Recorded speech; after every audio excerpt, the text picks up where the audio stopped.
All righty. So today we have Kristen Neises, who's giving a presentation today on food as medicine. And let me share a little bit about Kristen. Kristen is a family nurse practitioner and a graduate of Spalding University. She's a geriatric academic career awardee at the University of Louisville Trager Institute and faculty at the University of Louisville School of Nursing. And her project as a GACA is focused on age-friendly concepts, lifestyle medicine, and healthcare transformation. She's a newlywed and she enjoys her new chapter. She's enjoying her new chapter with her husband and her dog. So we are so happy to have Kristen here. We are lucky to be able to hear from Kristen at least 6 times over the next 12 months. And when you are ready, Kristen, I'm going to go on and give you the mic. Hi, everyone. Thank you so much for being here. We've got a good crowd. Thanks for the introduction as well, Pam. This is one of the topics that I really get excited about talking about. We don't have a lot of time to talk about it, so we'll just kind of briefly hit some key concepts. I think most of us don't have a lot of education on nutrition, or as much as we should. So at the end, I'll give you some resources as well for more opportunities to learn more about food as medicine and lifestyle medicine. So I think most of us understand that the food that we consume is not just a source of sustenance, but it's also a powerful tool for health. And today we'll talk about how dietary choices can really influence the well-being of older adults, and also how it can help manage and prevent chronic conditions. So we'll cover a few key areas, like I said today, that will enhance our understanding of nutrition in our practice. We'll talk about how older adults face unique health challenges, including one or more chronic diseases, maintaining their muscle mass, and ensuring proper hydration and proper nutrition. So it's so important that we empower ourselves with the knowledge, and it's also to be able to empower our patients and our clients and our family members and everyone about how food can be a form of medicine. So we'll talk about understanding the role of micro or macronutrients and essential nutrients in maintaining optimal health and preventing disease, particularly in older adults. And we'll talk about how carbs, proteins, fats function in the body and why they're so important for our aging patients. We'll talk about identifying nutrient-dense foods that support overall well-being and how or which foods to eat more of and those that we should maybe reduce a bit. We'll talk about the importance of whole, minimally processed foods and how they contribute to health. And we'll talk about the concept of food as medicine and how those dietary choices can really impact chronic disease prevention, management, and even reversal in some cases. And we'll talk about some practical strategies for integrating nutrition into the care plans and to enhance the health of older adults. All right, so let's talk about macronutrients. So these are the nutrients that are essential for our bodies to perform like it's supposed to, and they're essential nutrients that are needed in large amounts to function properly. So they consist of carbohydrates, proteins, fats, and each one of them plays a vital role in our overall health, despite, the many different diets that have been out there that have recommended cutting out certain things and having large amounts of other things. So they're all necessary for proper body function. So carbs serve as our primary energy source, and they are essential for fueling our daily activities, maintaining proper brain function. And for older adults, it's really crucial to focus on those complex carbs. And those are such things as whole grains and vegetables, which provide sustained energy. And they're also really rich in fiber, which we'll talk a bit more about in just a moment. Proteins are particularly important for older adults. They support muscle repair, they support immune function, and as people age, they experience muscle loss in a condition known as sarcopenia. And ensuring adequate protein intake can help maintain that muscle mass, improve their strength, and enhance their overall physical function. So good sources of protein are not just found in animal products, but also in plant-based foods. So by getting uh, a diversity of plant products, you can get all of the essential proteins that are the building blocks of protein that are needed. Some of those complete sources of plant-based foods are like quinoa is a good source. And so fats are the last macronutrient, and they are, there's good fats and bad fats as they've been labeled. The healthy fats, the unsaturated fats are the ones that support brain health and hormone production as well. So it's important for older adults to consume those sources of unsaturated fats like avocados, nuts, seeds, fatty fish, and then reducing the saturated fats found in processed foods and fatty meats. So now let's discuss the unique nutritional needs. Go back to that last slide, Justin. I have just a few more things on there. Thank you. So yeah, let's talk about the unique nutritional needs of older adults. So as we age, our bodies undergo a lot of different changes that affect our nutritional requirements. So talking about protein, there's an increased need to help them maintain their muscle mass. And that's particularly critical in preventing falls and injuries from falls and maintaining their independence. So for older adults, recommend at least 1.2 grams per kilogram per day compared to the 0.8 for other adults. So very important that they get those protein needs. And then again, healthy fats play a significant role in supporting cognitive health, the brain health. The brain relies on fats for optimal functioning, and incorporating sources like omega-3 fatty acids can be really beneficial for memory, for mental clarity, and overall brain function. And then lastly, the focus on carbs should include an emphasis of fiber. If you've heard me speak before on nutrition, you'll hear me call fiber the super nutrient because it is so crucial for so many body functions and preventing disease and managing it. So fiber not only aids in digestion, a lot of us know that, but it also helps to regulate blood sugar levels and supports brain or heart health. So understanding the role of macronutrients is so important to allow us to tailor the dietary recommendations for our older adults. They're not the same as other adults, and making sure they get the right balance of nutrients. All right. And so here again is talking about fiber. We'll talk about the essential nutrients that are particularly important for older adults. So fiber is so critical. Foods that are rich in fiber, fruits, vegetables, legumes, whole grains.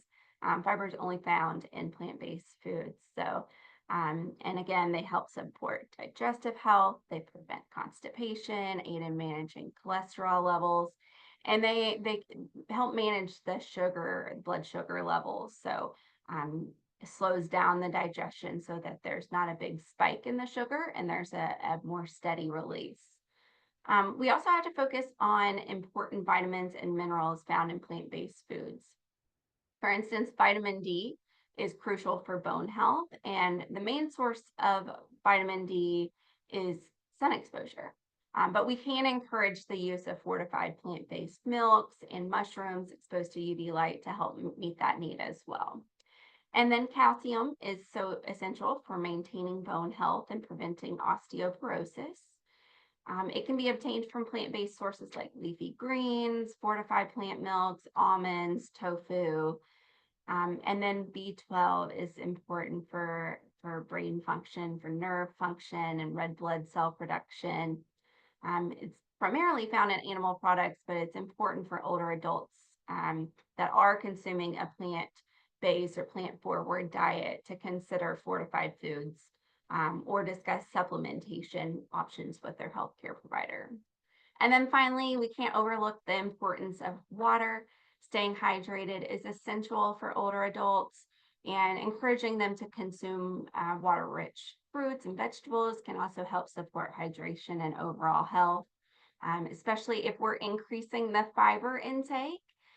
It's important that we increase that water intake as well, so things don't get stopped up. And then I've included a picture here. This is one of the books that have been instrumental for me in understanding fiber and how important it is, packed with a lot of evidence. So if you'd like to learn more, that's a great source. All right, now let's talk about nutrient-dense foods that really support overall well-being in older adults. It's crucial to prioritize fruits and vegetables in the diet, encouraging patients or clients or family members to aim for a variety of colors and types of those foods, and focusing on seasonal produce, which is often fresher and more nutrient dense as well. So these foods are packed with vitamins, minerals, antioxidants that can help reduce inflammation and lower the risk of chronic disease. Whole grains should also be a staple in the diet. Foods like quinoa, brown rice, and oats, they not only provide the fiber, but also essential nutrients that aid our energy levels and digestive health. And when it comes to plant-based proteins, options such as legumes, beans, lentils, nuts, seeds, quinoa can be emphasized. These foods help maintain the muscle mass and provide the necessary building blocks for repair and recovery while also being heart healthy. On the other hand, we want to address foods that should be reduced. So processed foods often contain high levels of sodium, unhealthy fats, added sugars, and that can really contribute to chronic health issues. So encouraging them to limit these foods. Also, reducing high sodium snacks and sugary beverages is really crucial for helping to manage blood pressure and overall health.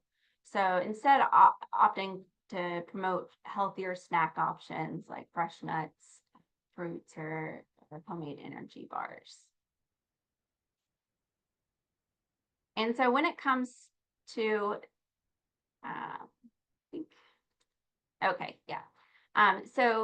I really like this table. This goes back to really getting a diverse plate of foods each day. Because as you can see, different colors mean different nutrients that are essential for our bodies to operate well and get rid of the bad stuff, the toxins in our body.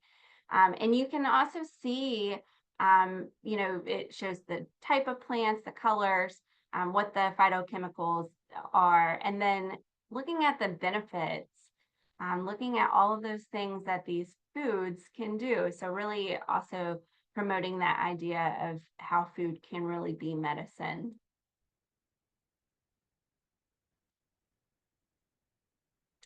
And this is just another thing that I like to share.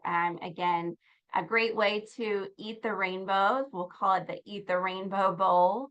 And it's, picking a lot of different nutrients that we need with different foods, having a lot of different options, a lot of different theme bowls, dressings that you can make to make it different.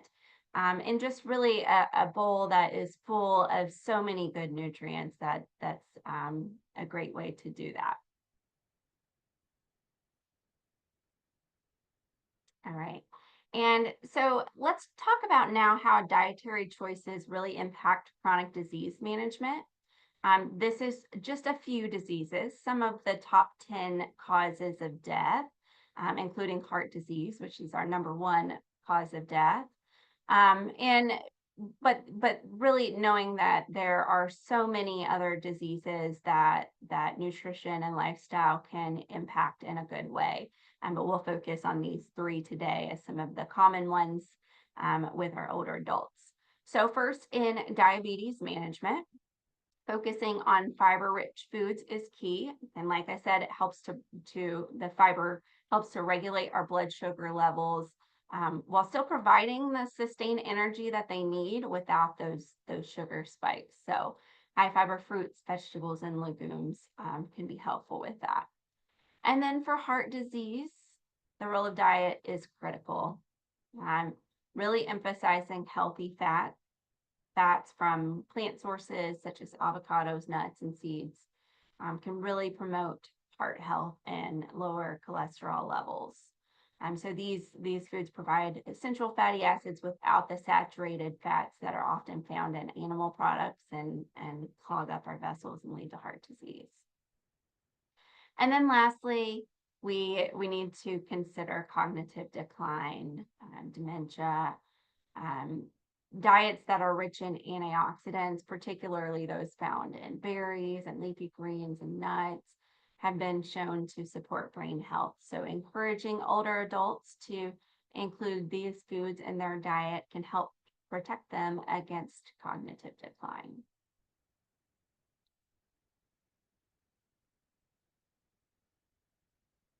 Let's talk about some practical strategies for incorporating nutrition into your care of older adults. First, it's essential to assess their dietary intake and doing it regularly. So one effective method is the 24-hour recall. And that's where patients or people describe everything they've ate and drank in the past day. And so this can help provide some insights into their eating habits and help to identify if there are any nutritional deficiencies or areas for improvement. I have a slide later with some resources, and there's a great link on there that has some different assessment tools as well. And then encouraging patients or people to eat the rainbow to ensure they get the variety of nutrients. So I find that this is a simple way, easy to understand way of increasing nutrients that are needed. So consuming a wide range of colorful fruits and vegetables to help them support their health. And then education is key. Taking the time to educate your patients, the families about the benefits of a balanced diet and providing resources, pamphlets, workshops on nutrition can empower them to make healthier choices, and in the same time empowering you to make those healthier choices as well. And I also have, like I said, have some resources for learning more on that. And then lastly, encouraging meal planning and sharing tips for easy, healthy cooking. Simple strategies like batch cooking or preparing meals in advance can really make a big difference in making sure that older adults have access to nutritious options. And considering collaborating with dietitians or nutritionists for more comprehensive dietary assessments and individualized plans.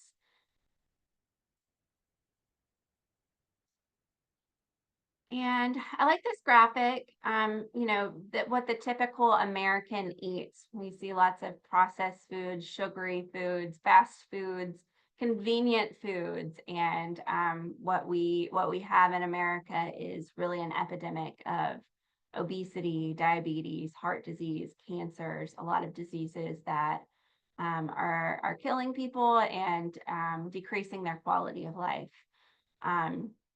And so you move along to the right side to a more plant predominant, plant forward eating plan, where we have lots of whole plant foods, fruits, vegetables, whole grains, beans, legumes, nuts, seeds, and water.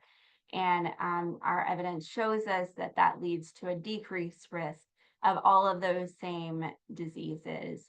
And we have a lot of evidence to show that it can treat and like I said, even reverse a lot of these chronic diseases. And I think it's important to note that any step to that right side is going to have a positive effects and knowing that, the more movement you have to that right side increases that impact. So, even encouraging people to take small steps is going to be impactful.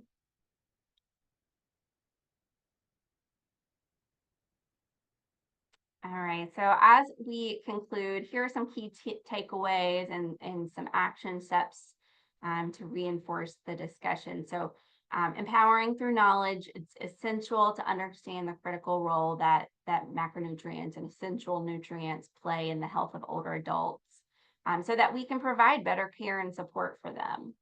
Prioritizing nutrient-dense choices, encouraging them to choose a variety of foods from all food groups, and then using food as medicine, recognizing the really profound impact that dietary choices can have on preventing, managing, or reversing chronic disease. Food can be a really powerful tool in our patient and our older adult population's health journeys. And then implementing practical strategies, making it a routine to regularly assess dietary intake, and help encouraging patients to create meals that are diverse and colorful. And oh, by the way, really yummy. So the concept of eating the rainbow can help with that. And then advocacy for nutritional education, equipping ourselves, our patients, our families with resources and knowledge to make healthier lifestyle choices. By providing that information and support, we really empower them to take charge of their health.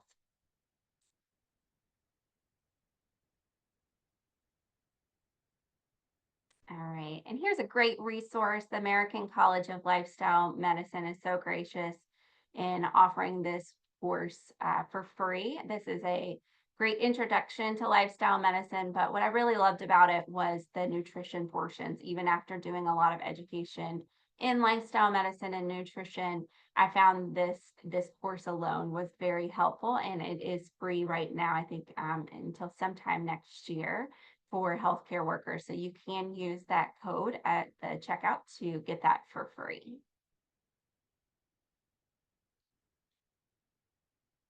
And here are the resources. I believe, Justin, are we able to send this out? Okay, great. So everyone will be able to access these links.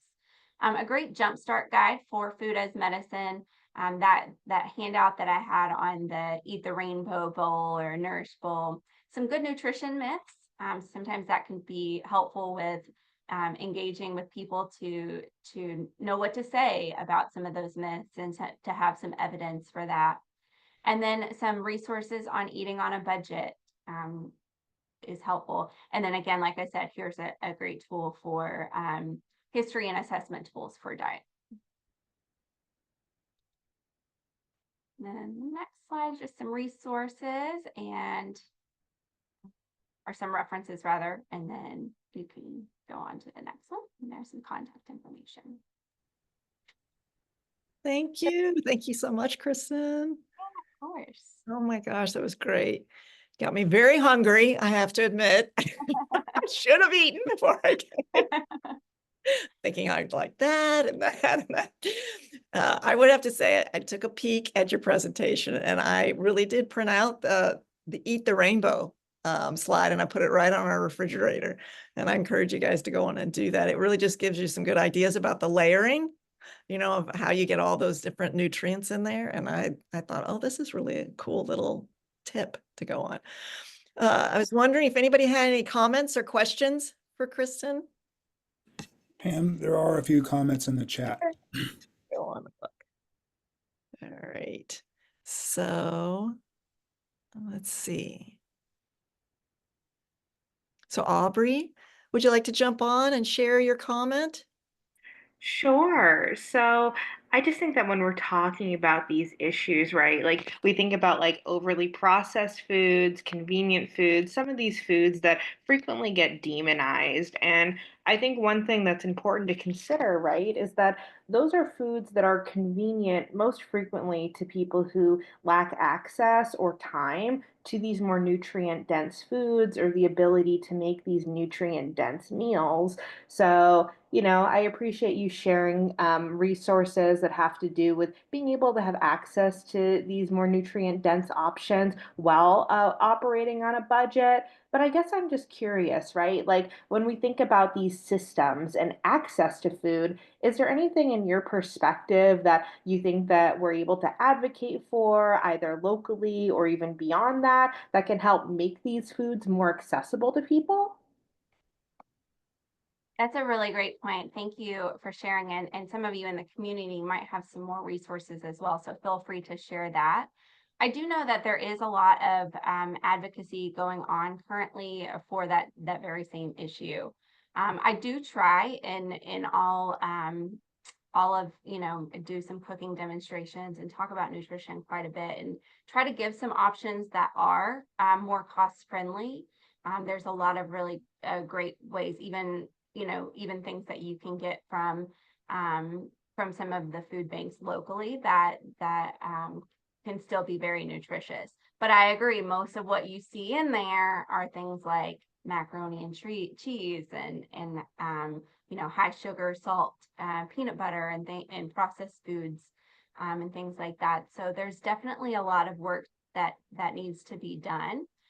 There are some really great programs, not that I'm aware of locally, but some great programs in the country where they are getting fresh produce for food banks and things like that. So, there's a lot of work to be done. There are some good examples of that happening in communities. So I think that that's important to, get the word out in our community and help advocate for things like that. It looks like there's a farmers market in Bowling Green. And yeah, and there's also that reminds me it's not a lot, but I do know that there are some senior programs that give vouchers for the farmers markets as well. I think it's like $50 a year. It's not a whole lot, but any little bit is definitely helpful. Does anybody else have any other resources? I see there's one in Bowling Green that's really great.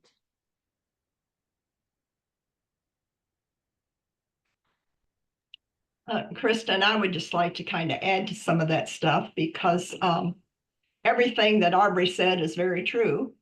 But of course, we know everything that you said is very true. That we are making our lower income people sick by providing them foods that are not healthy.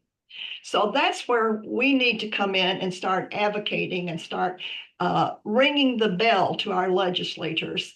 And then we also need to be talking to them about the fact that our healthy food is more expensive than the low quality food, which is the very opposite to most of the countries in our world that are industrialized.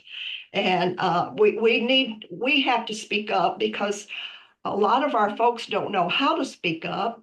A lot of our folks don't see the need to speak up because they've not learned what they're eating is really feeding their chronic diseases. And so it's up to us, and that's part of what we want to do as the Kentucky Coalition for Healthy Communities, is to become advocates for our community so they can become healthier. In my area, what I did a long time ago is I found out about the tax break that the farmers can get if they will provide their excess produce to the food banks. They didn't know it. Some of the food banks didn't even know it. So I got all that information out to the farmers in our area, and our food banks, received quite a bit of donations. So that's one thing that we could all start working on across the state, is trying to figure out how to help it from that avenue. We need to be encouraging our folks to take what little bit of money they do have for food and trying to find ways to do beans and things that are less expensive, learning to do some cooking themselves, learning how to do front porch gardens if they don't have a place to do a whole thing. We've done that as a coalition out in Henry County. So, you know, there's ways that we can encourage and help because, you know, really our people need to understand how important nutrition is in order to be healthier. And we need to figure out how we can help them with that. Thank you. Thank you, Mama. Advocate, advocate, advocate. That's right. And there's a lot more comments that have been added to the chat. And I think we have time for 2 more comments from Shane and Tiffany. Shane, you want to go first?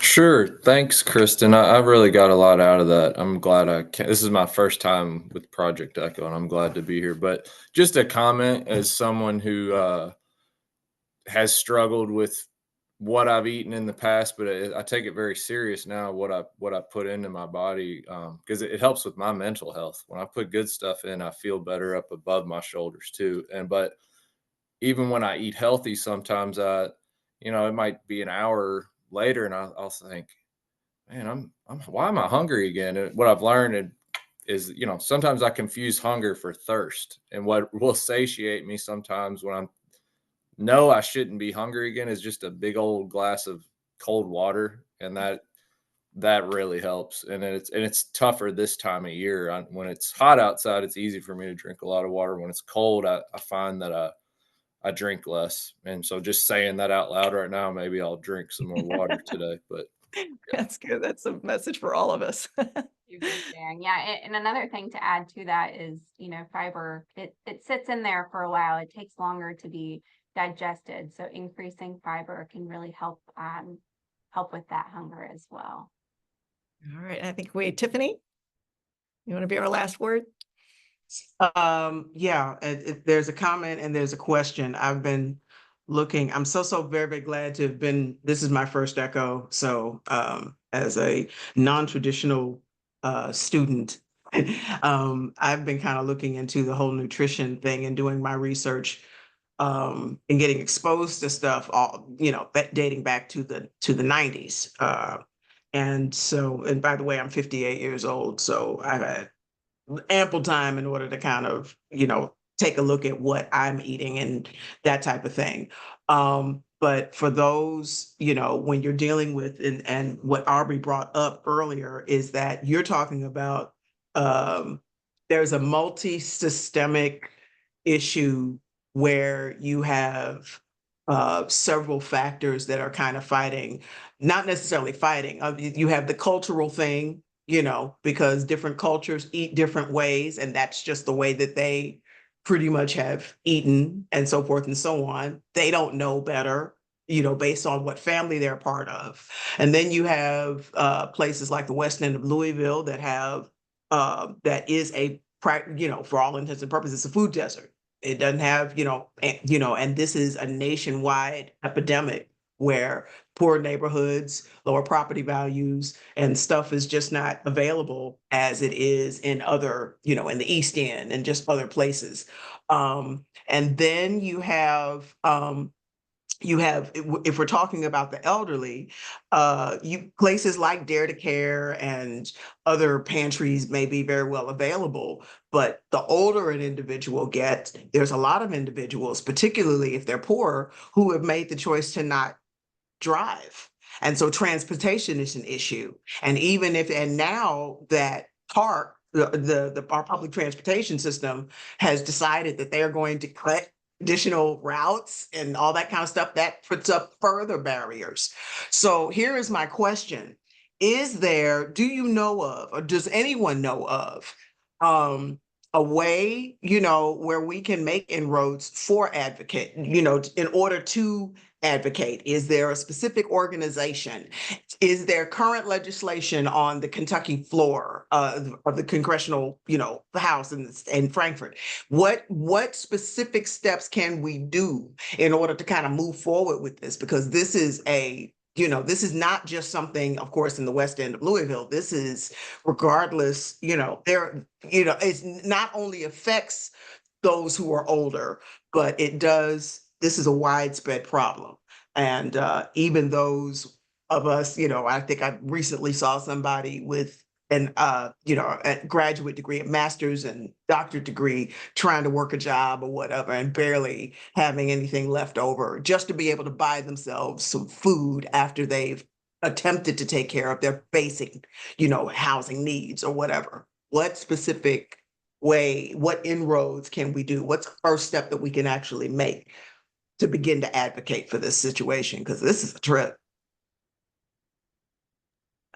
I'm wondering if we couldn't bring that to the KCHC space so that we can present the case. All great things, Tiffany. And I think that maybe Mona, we could take that on there and continue to get the conversation. Okay. All right. Let me see. So Sam, would you be willing to go on and present the case now? Yeah, yes, yeah. And, I think as I'm starting to do this presentation, I just want to say that I think Kristen's presentation on nutrition really aligns with this particular patient that some of us on this call have worked with in the past. Mainly because one of his sole challenges was surrounding nutrition. So for the purposes of this presentation, I'm going to call him Mr. Smith. That's not his real name. When we first started working with him, he was 72 years old at the time. The reason he was referred to our practice or our clinic was because he had some concerns related to memory loss. He Until about 10 years before this point in time, had been working. He owned a gym, had significant passion around working out, physical fitness, helping motivate others to engage in working out and taking care of themselves. At this point in time as well, when I first did this assessment with him, and I believe Dr. Fall was in on this initial assessment as well, he was maintaining a workout routine of 4 to 5 days a week. So really, really active. But in completing that Flourish assessment with him, he reported that he eats healthy. When we first, saw that on the Flourish assessment, we were like, oh, that's great. But when we asked him follow-up questions, he informed us that, yeah, he eats really healthy, but he also likes the social aspect of eating out. So he was going out for breakfast and lunch at Cracker Barrel. Most weekdays, so we're talking Monday through Friday and sometimes on Saturday, to hang out with his friends. And his favorite dish, the one he ate the most, usually for breakfast, but sometimes for lunch, was the New York strip steak and eggs platter with a side of pancakes. And that was his go-to meal. Because he felt like he needed the protein to keep up with his workouts. And so if you know anything about that dish, I remember having to look it up after this assessment because I wasn't familiar with it. It does have a lot of protein in it. So the reason I'm bringing this case to this group is because in working with Mr. Smith, it became very evident early on in this conversation that he had a lot of conceptions about healthy eating and what that was supposed to look like for him at his age, also given his physical fitness routine. And so my primary question here is, since he takes a lot of pride in being physically fit, and has also served not only as the owner of a gym, but also coaching other people in this space, he becomes frustrated when you try to educate him on anything related to lifestyle changes or about the way he eats or his workout routine. So how can we engage somebody in this space on nutrition when they're, really struggling to sort of engage in the conversation because they feel like they have it all down pat and they know what they're supposed to be doing? And then my next question would be, what are some lifestyle medicine recommendations related to nutrition, or maybe anything else once we get into this, that we can give to Mr. Smith to implement moving forward?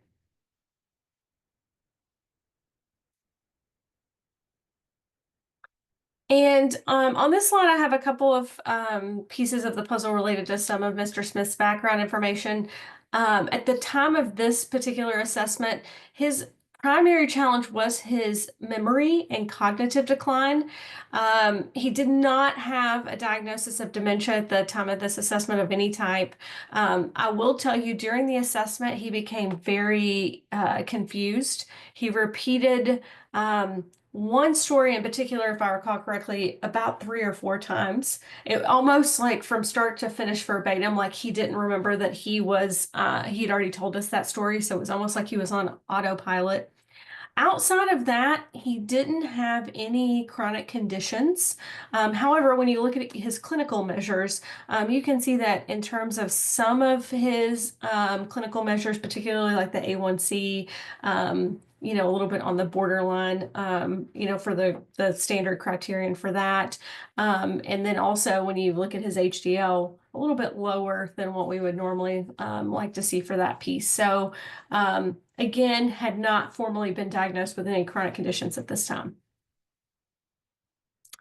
I'll just give you the highlights from this slide in terms of some background information. Mr. Smith, very physically active. I remember during the assessment, he really wanted me to see, his muscles, and was very, very proud of the work that he had put into being physically fit. However, at this time, he was having a lot of challenges related to some of his activities of daily living, particularly related to financial management, overspending or giving out money to people who didn't necessarily need money. His daughter was very involved in his care and was particularly concerned about this. Also, he would often forget appointments or social gatherings that were sort of outside of that normal routine of getting up, going to work out at the gym, and then going to Cracker Barrel to meet his friends. If there was anything outside of that deviation or deviated from that typical routine, he had a hard time keeping track of it as well. Cognitive functioning, again, memory decline, having issues, repeating himself quite a bit. Outside of that, he really wasn't on any other medications, or it really wasn't on any medications at all. At that time, he was only taking Zyrtec for seasonal allergies. And then I think I've already hit the point here about nutrition, about that piece. I think the point I want to highlight here is that if you were to just ask him simply the question of, do you eat healthy, or, give him like a yes or no, he would say, yeah, I eat really healthy. But once you had him break down and talk about his morning, lunch, and dinner time routine, it was not necessarily in alignment with a nutritious or nutrient dense diet. In terms of social determinants of health, he did have a lot of family involvement. His daughter in particular, she was his power of attorney, really wasn't involved in every aspect of his day-to-day routine because at this juncture he did not really need that. However, she was assisting him in terms of decisional making related to medical and financial decisions, really just trying to honor what mattered most to him. He also had advanced care directives on file. He had access to transportation. At this juncture, he was able to drive himself to regular activities, very comfortable with driving. But his daughter was concerned about this piece because there have been a couple of instances where he had tried to navigate to a certain event that he didn't go to on a regular basis and had gotten lost and had to call her for assistance. The thing that I want to highlight here as well, he is financially stable, has sufficient funds to cover anything that he needs related to that piece. You can go to the next slide. No history of mental illness or substance usage disorder in the assessment with him and subsequent visits that our team had with him. Very, positive, very motivated. But usually that positivity and motivation was really centered on that physical fitness and that physical activity piece. He would occasionally get frustrated if his daughter during the assessment would point out that, you've already told that story, or, that's not correct. So at any juncture where you would point to the fact that there was some memory loss happening or cognitive decline happening, he would get frustrated. He is part of a spiritual community, goes to church frequently, finds that as a source of comfort. Let's see, I've already talked about the fitness piece. Oh, the other thing I think is important to know that he does have that large social network of friends that he goes to meet at Cracker Barrel on a regular basis, obviously, that I've already talked about. But he is a widower. He lost his wife about 5 years ago. And he does live alone. So a lot of times he's eating out because part of it has to do with the fact that cooking for one to him is just too much work, and he finds it more convenient and gives him also that chance to be social as well. He's never smoked, never used illicit drugs. He does drink alcohol occasionally, but it's usually a glass of wine or beer with dinner once or twice a week. Again, very active in terms of the physical fitness piece. Let's see. And then I've already talked about the nutrition and the medication piece, so you can go to the next slide. No issues related to accessing healthcare. So unlike some of the patients that I've worked with in the past, he was able to keep up with his primary care appointments, only taking the over-the-counter Geriatric at the moment, not a lot of medications, obviously. And in general, I also want to highlight, in general, he's very satisfied with the care that he's receiving and is able to manage this with his daughter's support. In terms of environmental determinants of health, no true challenges at this time. He actually has somebody come in to help him keep his house free of clutter, clean. They come in about once a week to help him with that piece, and really no other issues related to environmental determinants of health. In terms of collaboration, so he was seeing us because he was referred to our team because of his cognitive decline. He does have a primary care provider through Norton's Healthcare, and then his daughter is, from the family side, very involved in his care. And this is his medication list again, only Zyrtec at this juncture. So revisiting this, how do we motivate this person what's our anchor here? I know this was such a struggle for our team because he was kind of unwilling to engage in conversations about this because in his view, or from his perspective, he was really fit, right? And so that was the indicator of health that he was going for. So I guess my question for the team would be, how do you engage somebody who has such strong opinions about what health is? Thank you, Sam. So let's begin there. Let me ask a question. Does he believe that there's a connection between nutrition and cognition?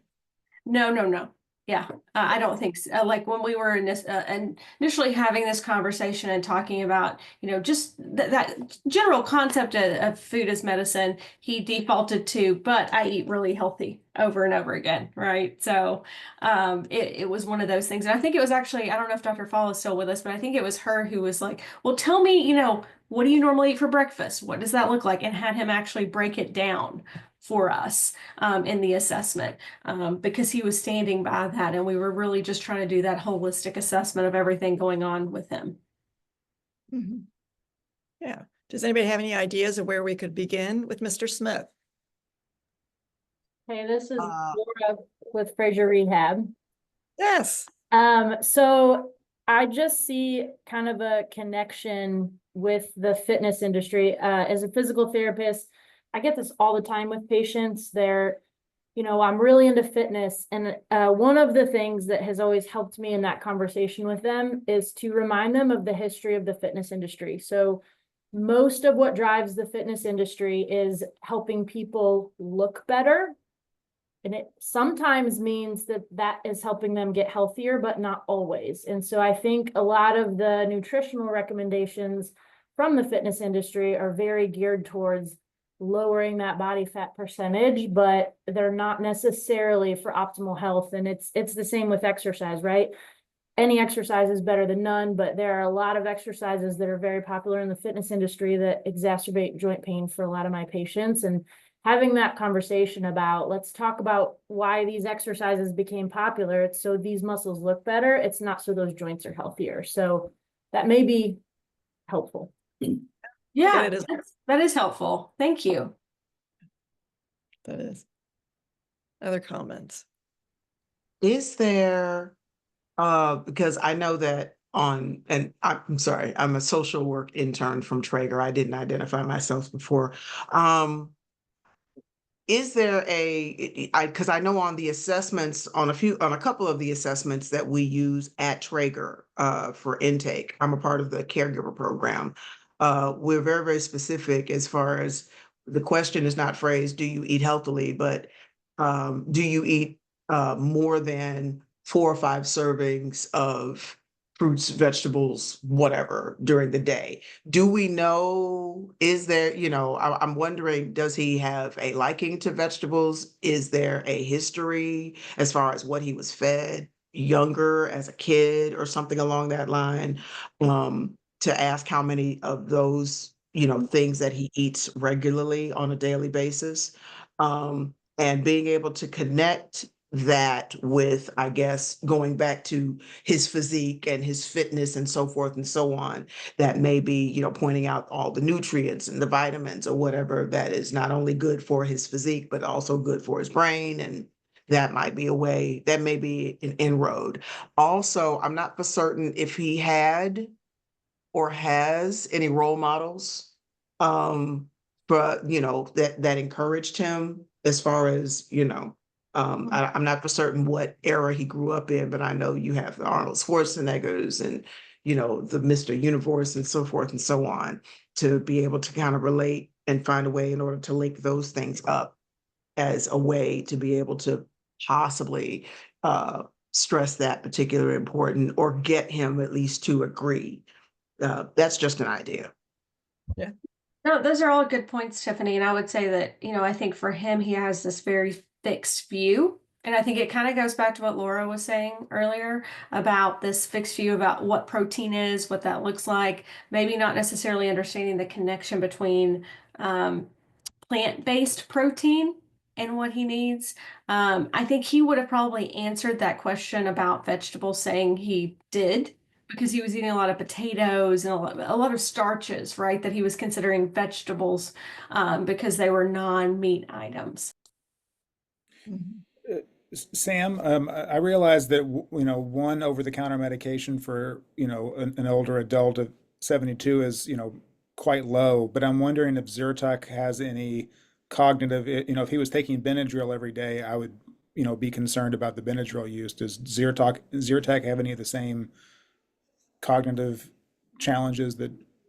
Yeah, no, not typically. It's not something that we usually get that concerned about. However, any medication that a person is taking that they don't necessarily need is obviously room for concern. And so a lot of times I know that in our case conceptualization meetings, our pharmacy team, and I don't know if we have any pharmacists on today to speak to this, might often say, okay, it's during this period time of the year, do they really need to be taking Zyrtec, this time of the year where they're not, when there's not seasonal allergies. At the time we were doing this assessment with him, that wasn't a concern. Mhm. So some of the ideas we've had is to do a deeper dive into kind of an assessment, getting a better sense of what he actually does, connecting, getting a sense of, he clearly enjoys going to Cracker Barrel because he enjoys being with his friends. Yeah, it's a right? social thing too for him. Right. So looking at role models, all those things that Tiffany suggested, do we know what kind of learner he is? Does he like watching movies? Does he prefer reading, listening to podcasts? I mean, is there different ways to kind of present? Because I think if he really doesn't see the connection between what he's eating and his, if cognition is important to him, if that's something that what matters most to him, Yes. then trying to figure out how to connect those two for him would probably be a good place. But you're going to have to, you would have to go gently. And so maybe if there's any bright spots, any successes in anything that he's eating, he's not necessarily going to Cracker Barrel for every meal. Yeah, like Just dinner taking for leftovers home. I think sometimes he might be taking leftovers home. I think he also told us something about eating maybe more things like that he could easily cook. So he would buy Costco salmon, like in the packets where you just pop it in the oven, Yeah. which is, Good. And then sometimes vegetables like broccoli and popping them in the microwave. Like for him, cooking is difficult. So it has to be something easy like that. So investigating some of that. So his dinner time thing was not as concerning as the eating out for 2 meals of the day that many times. So maybe it's a harm reduction approach initially. I mean, if Yeah. he eats broccoli and he's microwaving broccoli, that's a bonus, right? Yeah. Yeah, That's and I do fiber think and we were like, ingredient. we were like, yeah, that's awesome. Like, let's do more of that. We were trying to really encourage that. So we weren't that part we weren't concerned about. That's why I didn't bring it up as much. It was the nature of the eating out so much, and then also what he was eating there. Something else we would like, I think the team would ideally explore with him is looking at because of the social piece, right, and going out, teaching him how to really read all Oh, of yeah. like what's in there, and then a lot of times restaurants do have a breakdown of the nutritional ingredients of the food, food that you're eating. Sometimes you have to ask for it. Sometimes it's not on the standard menu. So really teaching him that piece too and helping him better understand those choices. So maybe beginning with some what matters most to him, and then using some motivational interviewing, and then maybe doing some of the things that you just indicated. Is there anything else in the chat? I know that we're running over time. I'm so sorry, Mona. I know we're digging into your time and the KCHC time, but we had some great conversation after Kristen presented, and I didn't want to shut that down. But is there something in the chat that maybe we could pull up and then use that as a transition into you? Let's see. Yeah, and I think I'm good. I'll go back and look at the chat. This is all very helpful. Yeah.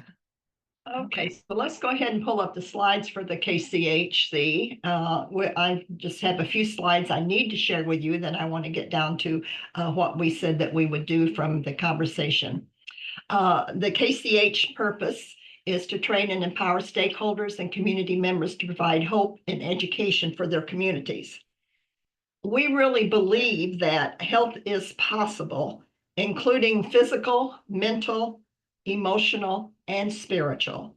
And we at the Trager Institute, we work with many disciplines to provide and to encourage this wellness.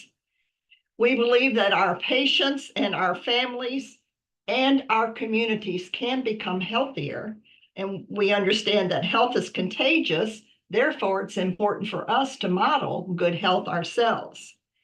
Now, as we're talking about, I think we've really dug into what we've learned today already. And I think the question was, how are we going to get this information out? How are we going to advocate? What are we going to do as a group with what we learned today? Well, first, just let me share a few thoughts. And then what I would like for us to do is just come together and figure out what our next steps should be. One of the things I'd like to say to all of us, and I think we know this, but community change, community organizing is slow. But if we're steady and we keep at it, we're going to see changes. And I've been in this long enough that I have seen some really great changes, but they've been very slow and sometimes very painful. So as we are changing, what we've got to do is we've got to start with our organizations. We've got to start with you. And so we have what I call flourishing together. It used to be microclinics, for those of you that may have heard that, but the microclinics gave us the licensing and allowed us to change it a little bit to make it more holistic. And our Flourishing Together program is going to help us know how to do what we've talked about today in some simple ways. And part of those ways are, of course, us learning for ourselves, but we say that health is contagious. Therefore, we try to find ways to share that with other people. So I like to start with organizations because if your organization is going to be sharing this, then you need to believe it and you need to be living it. I've been very fortunate that the University of Louisville has allowed me to give classes to the University of Louisville staff and if approved by their supervisor, they actually can take the classes on company time. Besides, they get points toward getting their health care premium lowered. I mean, what more could you ask for?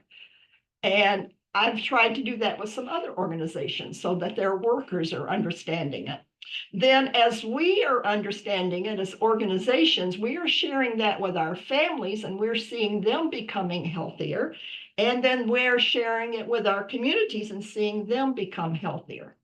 Now, some of the things that we talked about today, and I mean, they're really deep embedded problems, and it is a systematic problem, and it's going to take a lot of work.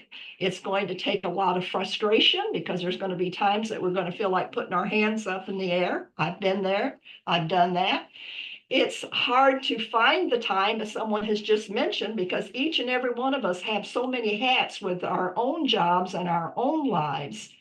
But it can be done. It's just going to take time. So one of the things that I was thinking about, how in the world are we going to initiate some changes that we've talked about today? So I wanted to hear from you. What are some of your thoughts? How do you think we can start?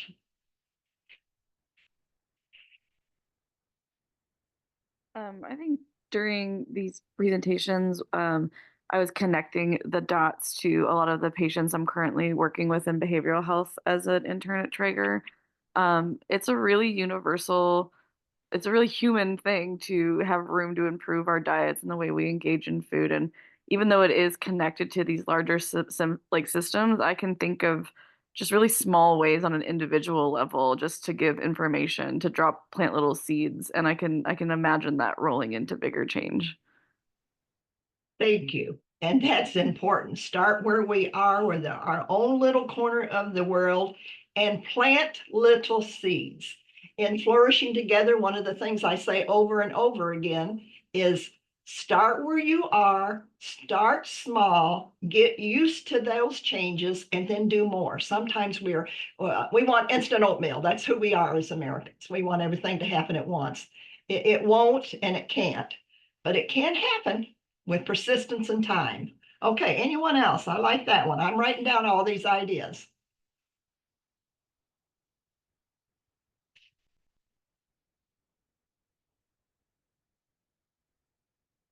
I couldn't possibly go through all the chats that it was flying so fast, but I know one of the big things that people was talking about was advocacy. And we were talking about transportation,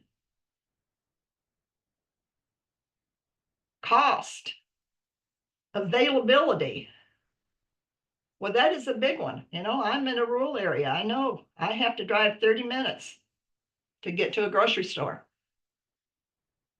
The time's going to come that I won't be able to do that. Do I have a plan B? How's my community going to help me? But in the meantime, how am I helping those in my community? Other things? I think that one is still talking about the case study. Okay.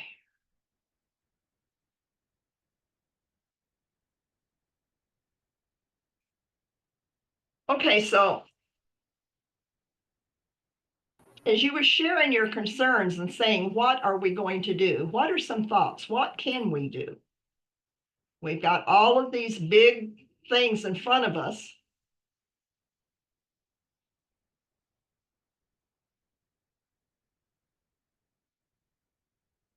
Okay, so the chat's moving too fast for me. I have visual problems. So Pam, if there's something that I should see, please. Yes, I'm reading a lot of the chats and I think they're related to the case, although Tiffany's acknowledging that beginning the advocacy piece sounds really overwhelming. Yes, it certainly does.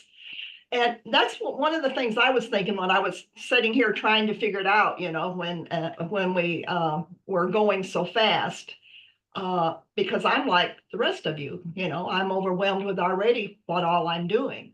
But this is so important. We can't just sweep it under the rug. We have to start figuring out what can we do. And when we talk about advocacy, I think that first of all, we need to find out what are we going to advocate for. So what I am wondering if there's just a few, 2, 3, 4 people that would say, let's meet together at another time and let's talk this through and let's see if there's something this small group can do. Because remember Margaret Mead's saying, it's always a small group of people that made the difference in the world. And I don't know exactly what all we could do, but if we could just, oh yes, Kentucky Voices would be a good place for us to partner with because they're doing a lot of these things. Is there an organization currently that's moving toward advocating for a specific issue? Kentucky Voices would be a real good one to align with. I know also in Louisville specifically, DSA has been organizing for TARC advocacy and highlighting a lot of the way it's connected to health issues and older adults. And I think it could, even if it doesn't align with your political views, it's just helpful as a community to have the perspective we're talking about here and working with older adults in that conversation. Okay.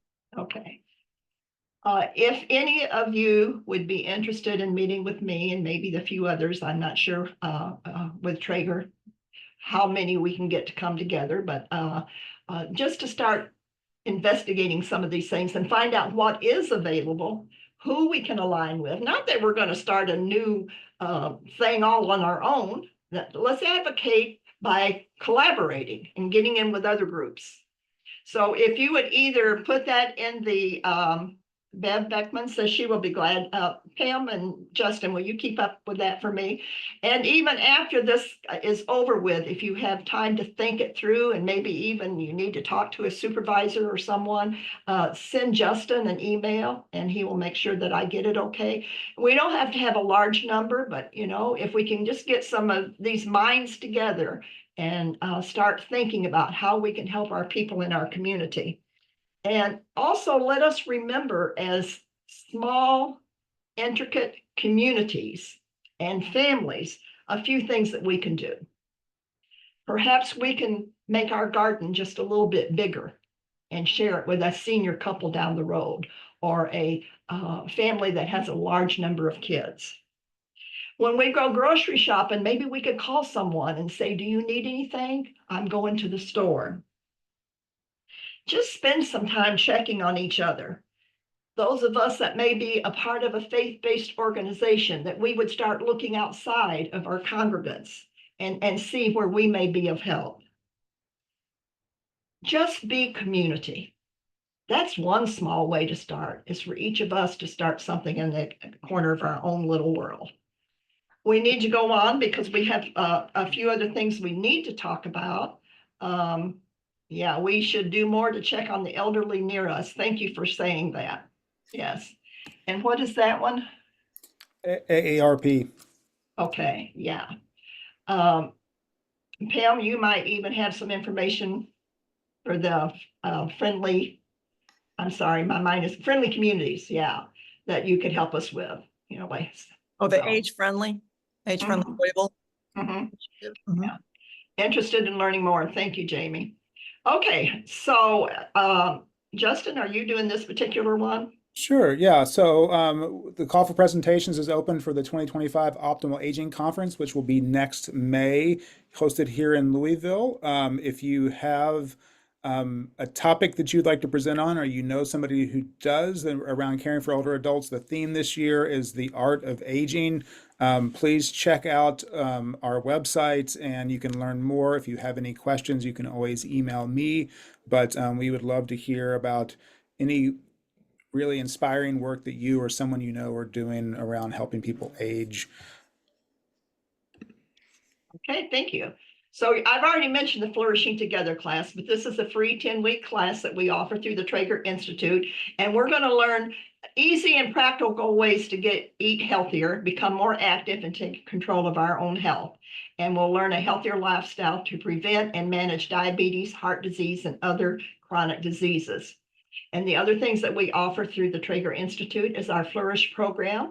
And that is the program designed to help adults with multiple chronic conditions to improve life satisfaction. And this is where the came from today, is this particular program. Our caregiver program is designed for caregivers of aging adults 16 and above to provide support and resources. If you or someone you know is caring for someone, they can do this interest survey, and someone will be contacting them within a few days. And of course, our virtual friendly visitor program, this is for those who are struggling with isolation and loneliness and would like someone to call them, or usually it's a Zoom is how that works. And if anyone has any additional questions about that, you can go to these sites and be able to find out more about that. So My Health Matters is an education and support class meeting that we have every Monday night from 6:30 to 7:30 Eastern Standard Time. And this coming Monday night, we're having one of our own students who's going to be talking to us about advocating for yourself with chronic diseases. This particular class came about many years ago, 2014 to be exact. I was teaching in the communities, doing several different health programs, and people would say at the end of them, oh, I just really miss us getting together. So I started doing, at that time, of course, in person once a month for us to all to come together. And then when COVID hit, we started doing it weekly, and they have not wanted us to stop. It has been a great experience and something I'm so thankful for. So let's go on. So some of you may have heard about the annual County Challenge Walk. Some of you may not, but I want you to start yelling it from the rooftops all over the state of Kentucky, because we want everybody to become a part of that. And this year we did it for the 13th year. And if you would be interested in being on the planning committee for 2025, and perhaps you have some really neat ideas how to market it and get it across the state a little better, we would love to have you join that. And start walking now, start getting yourself in shape. Remember, start slow. If you've not walked before, you may even walk in place for a while before you actually walk. But get yourself going, so by next September, you can really walk. It's individuals or it's teams. You're all welcome to walk, run, bike, swim, garden, clean house, whatever you want to do. And it's an opportunity to socialize, build relationships, increase county pride, and improve the health of the community. We are into 3 categories: small, medium, and large for the counties. And they receive a trophy such as this. So for our large county this year, Jefferson County won it. For our medium county, I think we almost need to stand up and cheer for Oldham County. Look how many number of steps they got. Almost as much as all of them in 2023. And then Trimble County, oh my goodness, Trimble County stuck right in there on Henry County and took it away from us. And just watch out, Trimble County. I'm already advocating and recruiting to get that back.